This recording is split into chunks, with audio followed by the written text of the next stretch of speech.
May problema nito mga idol, yung mahirap. Yun.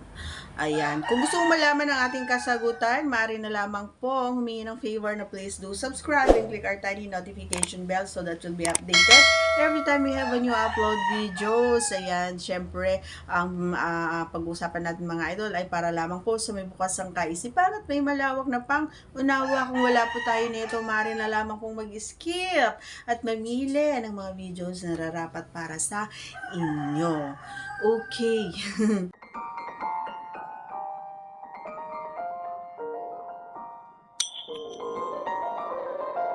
Alam nyo kasi mga idol, ito ay wala sa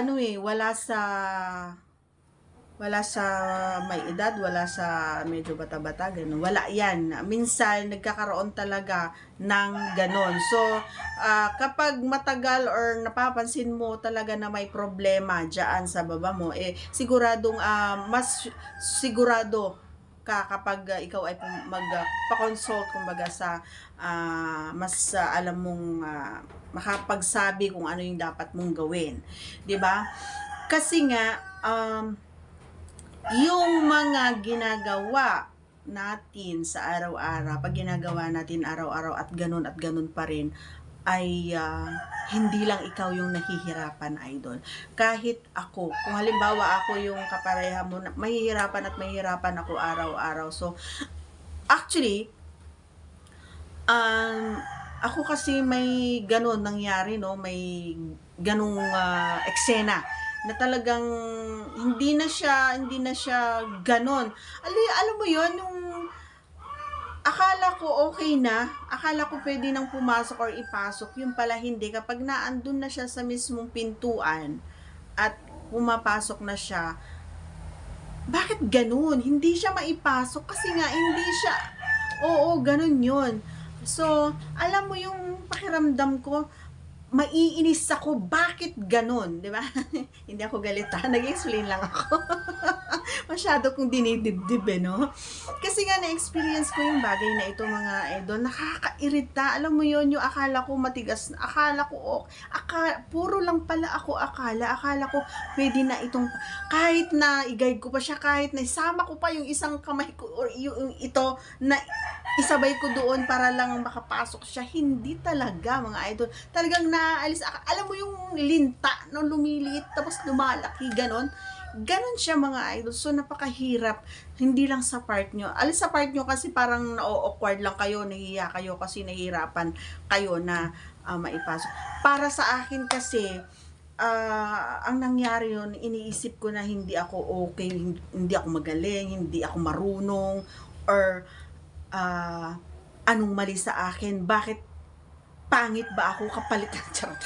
Yung pelikula na yun alam mo yun, bakit hindi siya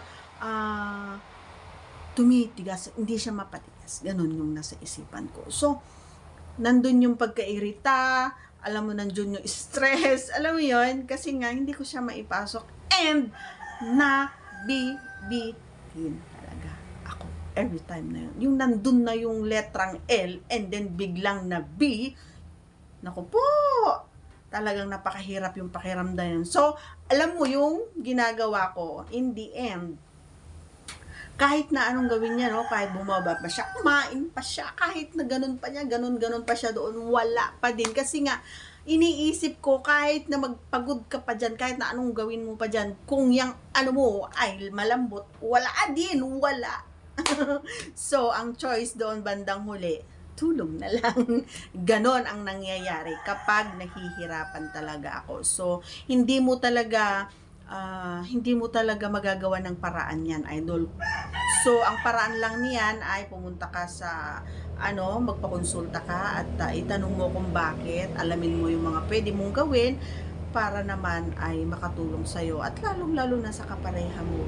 Kasi nga, napakahirap para sa isang katulad ko, lalong-lalo na pag napakahirap, idol.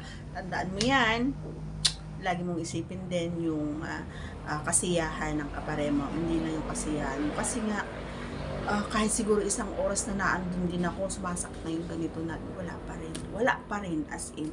So hindi mo talaga, alam mo yon, kung ganyan na talaga siya, wala na tayong magagawa. Gaya ng sinabi ko, pumunta ka dun sa may alam. Okay? So, that's all for today's video, mga idol. Once again, if you are not yet connected, please do subscribe and click our tiny notification bell so that you'll be updated every time we have a new upload videos. Thanks for watching, everyone. See you again on our next vlog. Bye!